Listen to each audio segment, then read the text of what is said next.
entrevistar o professor Ronaldo Gonçalves de Oliveira, professor do INES, Instituto Nacional de Educação de Surdos, pesquisador do Néctar, Núcleo de Estudos sobre Cultura e Alimentação da Universidade do Estado do Rio de Janeiro e investigador do 620 da Universidade de Coimbra. Tudo bem, professor? Tudo bom, Dani? Vamos conversar sobre o capítulo A Família Bélier, do confronto sociolinguístico entre surdos sinalizadores e ouvintes no espaço fílmico da comensalidade, presente no livro Cinema e Comensalidade 2. Professor, como se dá a junção desses três elementos, cinema, comensalidade e surdez? É interessante a pergunta porque muita gente faz, né? Como eu consegui equalizar cinema, comensalidade e surdez? Bom, eu venho do INES, que é um instituto de surdos, é uma referência no Brasil no ensino de surdos, na educação de surdos, e chego ao Néctar com a proposta de investigação. A complexidade comunicativa do surdo é o meu objeto, então proponho ao Néctar um espaço para pesquisa e encontro aqui a possibilidade do cinema.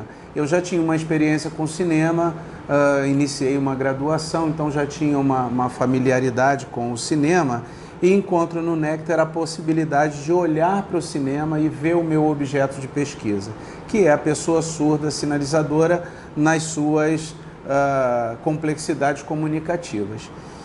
Bom, entra o cinema como lugar de olhar, entra o surdo, a pessoa surda sinalizadora como objeto de pesquisa e a comensalidade, que é o recorte, é a delimitação. Então, olho para o filme especificamente para as cenas de comensalidade. Então, cinema é o lugar de olhar, comensalidade é o viés, é o recorte, é o momento de relações sociais e a surdez, que é a pessoa surda, mais especificamente, que é o meu objeto de pesquisa. Conta pra gente um pouco sobre o filme A Família Bélier e o porquê da sua escolha.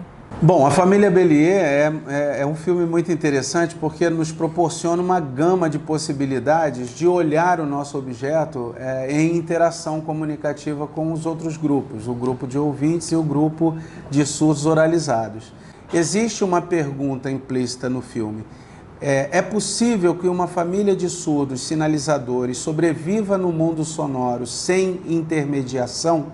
Ou seja, a Paula é a única ouvinte da família. 4 membros, pai, mãe, irmão e a Paula. Só ela ouve.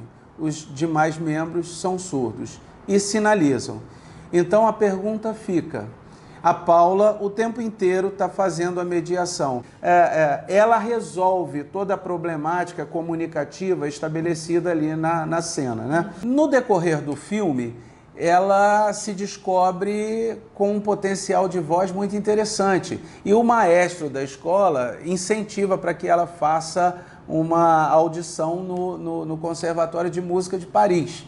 E ela então fica na indecisão, não sabe se abandona a família, que precisa dela, ou não sabe se segue os seus sonhos, a sua vontade, a sua carreira, enfim, se dá prosseguimento a isso.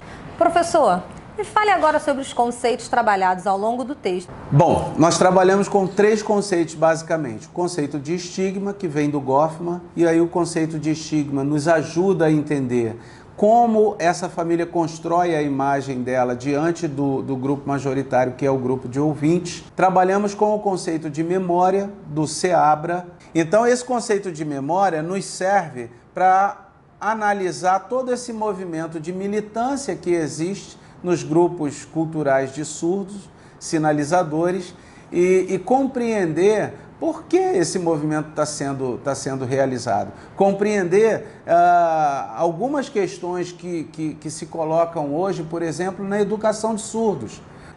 Esse conceito nos permite entender melhor essa questão da reconstrução dos discursos.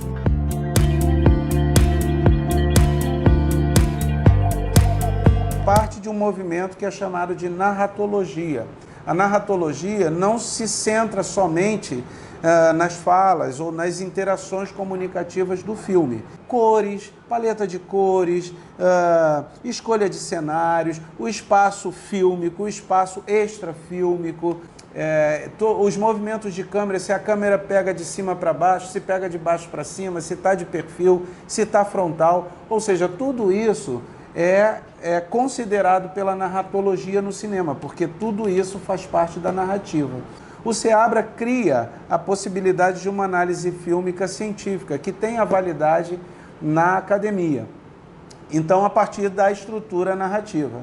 E nada mais é do que construir na escrita o que está na tela. Então, a estrutura narrativa contempla, é uma tabela, basicamente é uma tabela que contempla planos, se a filmagem, se a cena, se o plano se deu num plano geral, num plano americano, se foi um plongé, um contra-plongé, ou seja, movimentos de câmera, se foi um traveling, se a câmera está passeando pelo cenário, ou seja, a estrutura narrativa vai contemplar tudo isso, além dos diálogos, além da luz, além das cores, além do som, ou seja, todos esses elementos estão descritos na estrutura narrativa.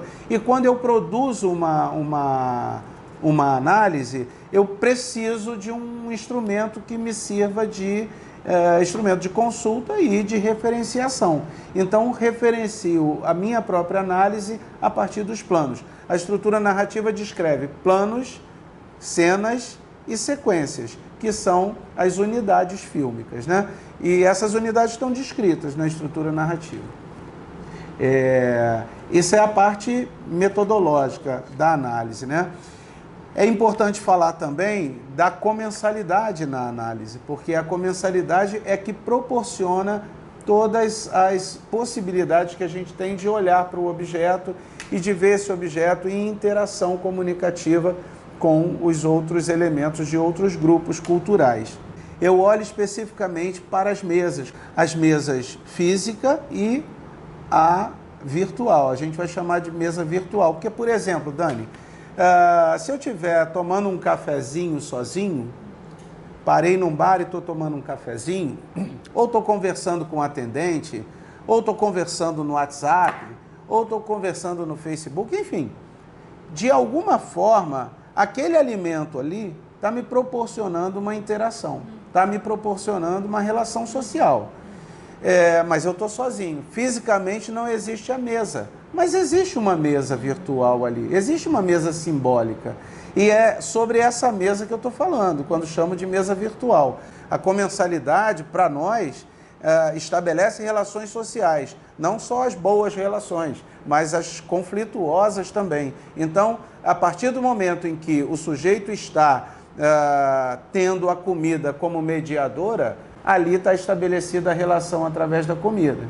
Então, a comensalidade é um elemento muito importante na nossa análise, porque é ela que nos proporciona olhar o sujeito nas suas diferentes relações. A gente caminha na análise olhando a cena fílmica, trazendo para o texto, embasando com os conceitos, com as teorias, e culmina no seguinte: esse filme é um filme muito interessante porque ele centra toda a atenção na protagonista, e o espectador comum que está na sala de cinema assistindo ao filme ri, chora com a Paula, fica com raiva da mãe da Paula no momento em que ela tenta impedir que a Paula siga o seu destino para ser cantora, né, o seu caminho de cantora, se antipatiza com o antigo prefeito, que é preconceituoso, fica com raiva do surdo oralizado, que não sabe se comunicar com o sinalizador e é mostrado como alienado nas relações sociais com os ouvintes. Enfim, o espectador entra no filme, ele é capturado por esse efeito cinema e vive aquelas relações ali. Mas vive de maneira, eu vou usar uma palavra, talvez esse não seja o termo, mas de maneira superficial.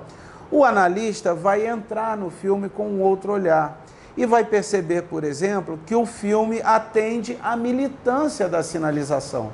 a pergunta fica, essa família é capaz de sobreviver? Essa família é capaz de se manter, de vender os seus queijos lá na feira de queijos artesanais? E a resposta que o filme dá é que sim, é que a família é capaz, plenamente capaz, de seguir com o estabelecimento dessas relações sociais. Ou seja, é um filme que tende à militância. Muito interessante, porque inicialmente você olha para o filme e não vê nada disso, né?